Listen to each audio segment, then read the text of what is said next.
సాక్షి చదివేవాడు YSR Congress party వాడు వాళ్ళకి కాదనిపిస్తుంది. వీళ్ళని కన్విన్స్ చేయాలని ఆయన అనుకోవట్లా. తటస్థులైన ప్రజలని ఈనాడు, ఆంధ్రజ్యోతి, ఈ పేపర్, ఈ ఛానల్ చూస్తారు కాబట్టి వీళ్ళకి తను అనుకున్న వెర్షన్లోనే వార్త రాసి పెట్టడానికి మీడియా ఉంది అక్కడ. ఇదివరకు అయితే కనుక మీడియా వార్తగా రాసి పార్టీ తరఫున స్టేట్మెంట్ ఇచ్చేవాడు. ఇప్పుడు చూడండి, నిన్న జగన్మోహన్ రెడ్డి అది ఏదో స్టేట్మెంట్ ఇచ్చాడు. చంద్రబాబు గారు వాళ్ళ అమ్మ నాన్నలు ఎప్పుడైనా చూపించాడా, పబ్లిక్ ఏమైనా తెలుసా అది ఇది అనేది. దాని మీద ఎవరు స్పందించాలా? మామూలుగా అయితే బాబు గారు స్పందించాలా, లేకపోతే లోకేష్ స్పందించాలా, వాళ్ళకు నందమూరి కుటుంబం, నారావారి కుటుంబం స్పందించాలా. కానీ ఎవరు స్పందించారు? ఆంధ్రజ్యోతి స్పందించింది. 3 కాలంలో వార్త రాసింది. అప్పట్లో అమ్మన్నమ్మ గారి దగ్గరికి వెళ్తే ఇట్లా జరిగింది, అట్లా జరిగింది.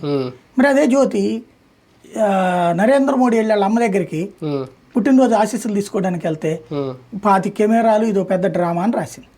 ఇది 18-19 టైం. అంటే ఒకళ్ళ టైంలో ఒక పద్ధతి కరెక్ట్, ఇంకొకళ్ళ టైంలో ఇంకో పద్ధతి రాంగ్. ఇవాళ ప్రస్తుతం ఏంటయ్యా అంటే మనం ఒక రకమైనటువంటి మానసిక బానిసత్వ ధోరణిలో ఉన్నాం. మాకు నచ్చిన నాయకుడు ఏం చేసినా రైట్, మాకు నచ్చని నాయకుడు ఏం చేసినా రాంగ్. ఇది ఎప్పుడైతే పబ్లిక్ లో కూడా తీసుకెళ్లిపోతున్నామో, ఈ పబ్లిక్ లో ఈ ఎథిక్స్ గురించి మాట్లాడే వ్యవస్థ ఏదైతే మీడియా కూడా అమ్ముడుపోయిందన్నామా, బానిసత్వం చేస్తుందన్నామా, లొంగిపోయిందన్నామా,